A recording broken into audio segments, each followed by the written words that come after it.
प्रतिज्ञा लेता हूं कि जिस प्रकार मैंने भूमि पर आघात किया है, उसी प्रकार युद्ध में मैं तुम्हारे छाती पर आघात करके तुम्हारी छाती फाड़ दूंगा दुष्टात्मा।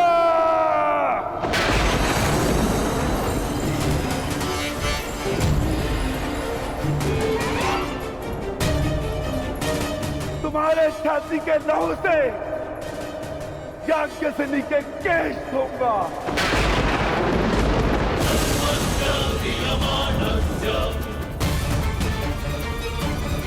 और तब द्रौपदी अपने केश बांधेगी।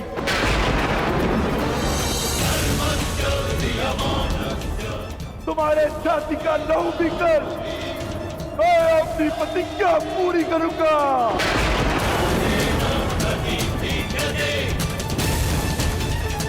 और तुम दुर्योधन, मामा श्री के स्वप्न के होने वाले सम्राट, अपने अंत के दिन कितना प्रारंभ कर दो।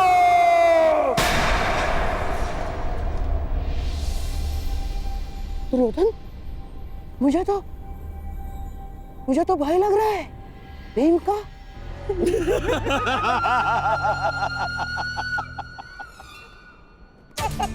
दिन तो तुम गिनना प्रारंभ कर दो पांडु पुत्रों।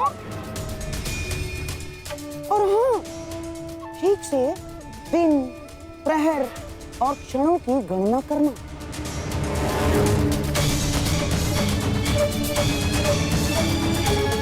कहीं चूक गए तो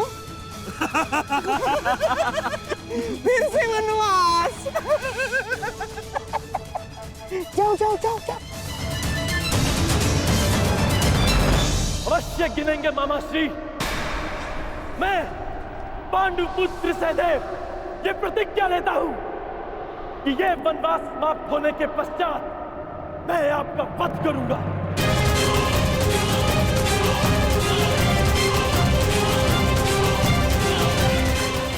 मेरा वध?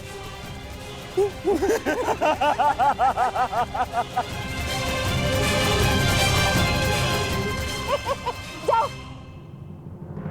चलो अनुज, हमें यहां से प्रस्थान करना है।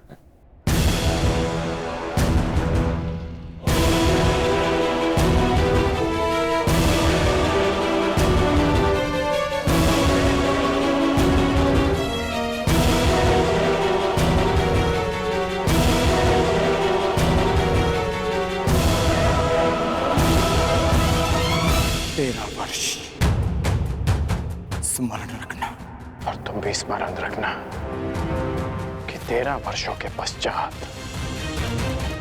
उस महासंग्राम में तुम्हारा सामना मुझसे होगा।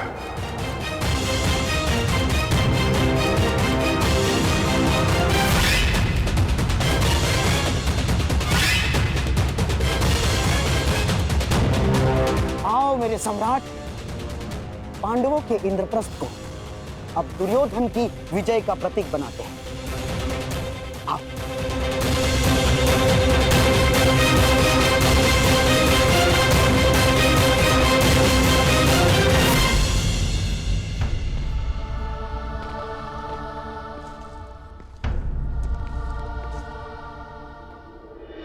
नारायणं नमस्कृत्य नरं चैव नरोत्तमम् देवीं सरस्वतीं व्यासं ततो जयम् उदीरयेत्। नारायणं नमस्कृत्य नरं चैव नरोत्तमम् देवीं सरस्वतीं व्यासं ततो जयम् उदीरयेत्।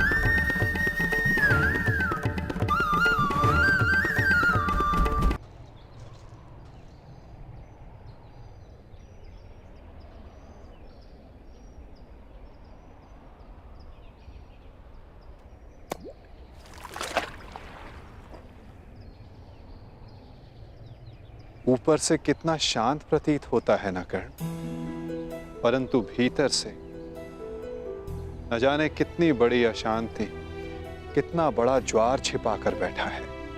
आपने मुझे जल की अशांति के विषय में बताने के लिए तो नहीं बुलाया केशव। जल की बात कौन कर रहा है कर्ण? मैं तो मनुष्य के मन की बात कर रहा हूं।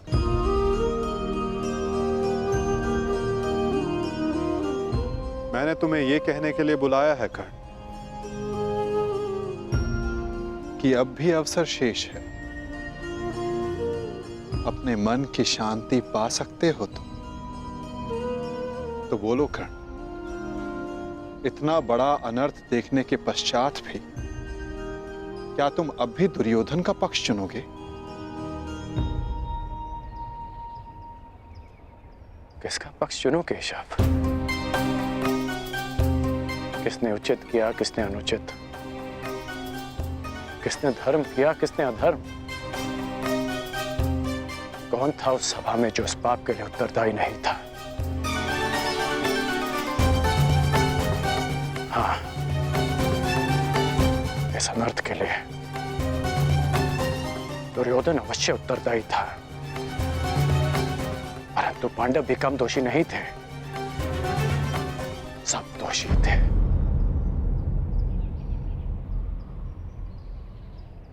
मैं भी दोषी हूं केशव।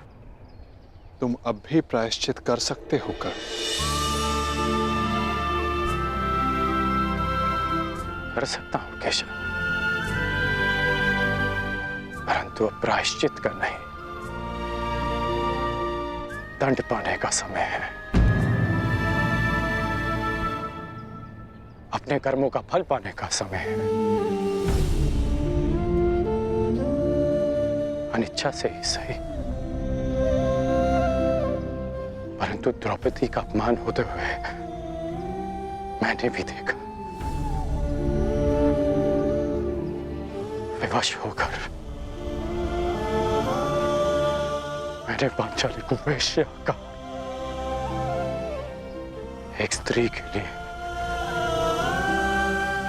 मेरे मुख से ऐसे शब्द निकले केशव।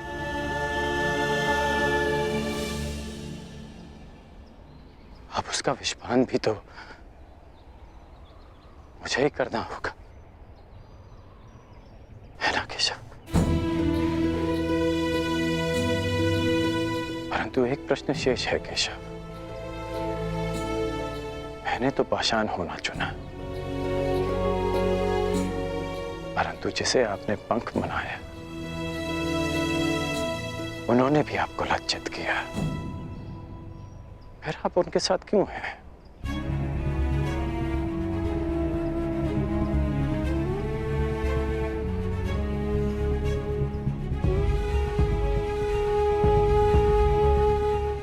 यही प्रश्न उस पंख ने भी मुझसे किया था और जो उत्तर मैंने उसे दिया वही उत्तर मैं तुम्हें भी दूंगा कर्ण।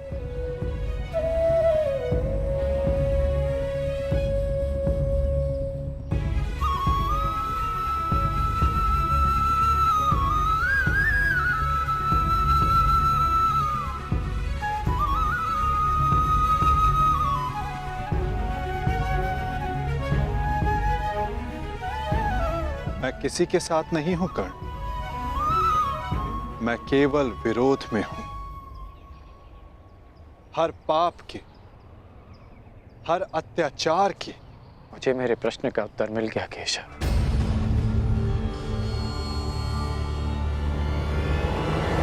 परंतु हमारे मार्ग अलग है।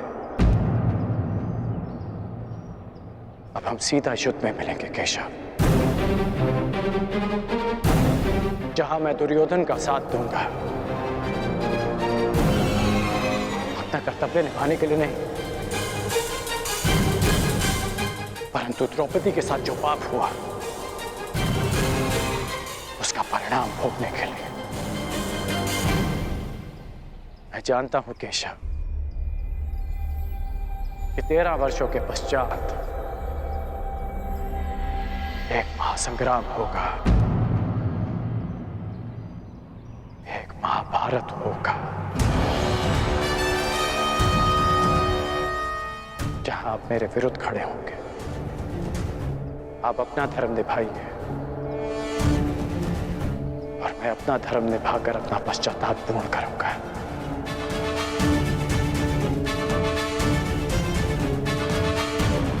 प्रणिपात। न्यायानाम् अधिकाराणां प्राप्त्यर्थं साम्राज्यार्थं न्यायानाम् अधिकाराणां प्राप्त्यर्थं साम्राज्यार्थं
उत्तम, अति उत्तम।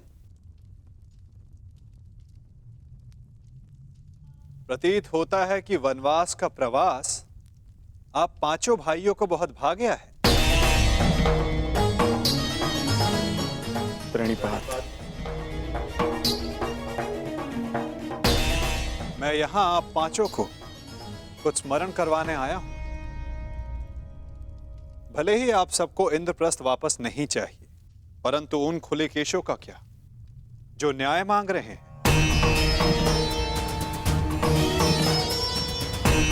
इस भांति वनवास के प्रवास का आनंद उठाकर आप इन खुले केशों को न्याय दिलवाएंगे।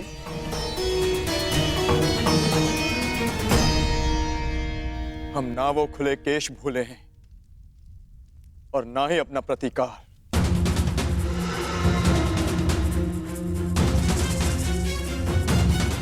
हम युद्ध की तैयारी कर रहे हैं माधव। जो युद्ध होगा वो ऐसा युद्ध होगा जो ना आज तक कभी हुआ है और ना कभी होगा।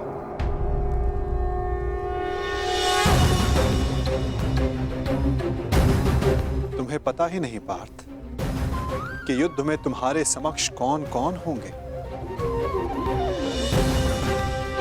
दुर्योधन, दुशासन, जयद्रथ, द्रोण, भीष्म, अश्वत्थामा और सबसे महत्वपूर्ण योद्धा अंगराज कर्ण।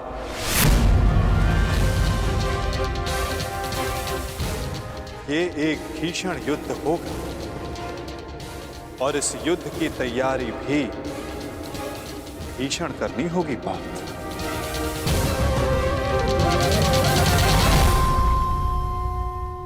तो हम क्या करें माधव?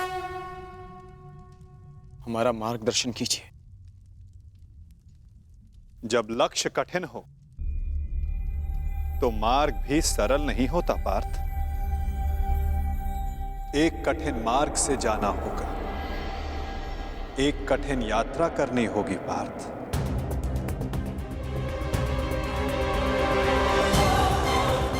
अपने शस्त्रों की तीक्ष्णता और अस्त्रों की शक्ति बढ़ाने का समय आ गया है।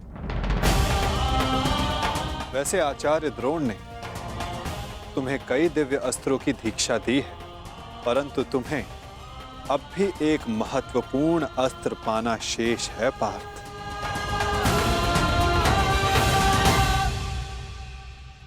पशुपतास्त्र।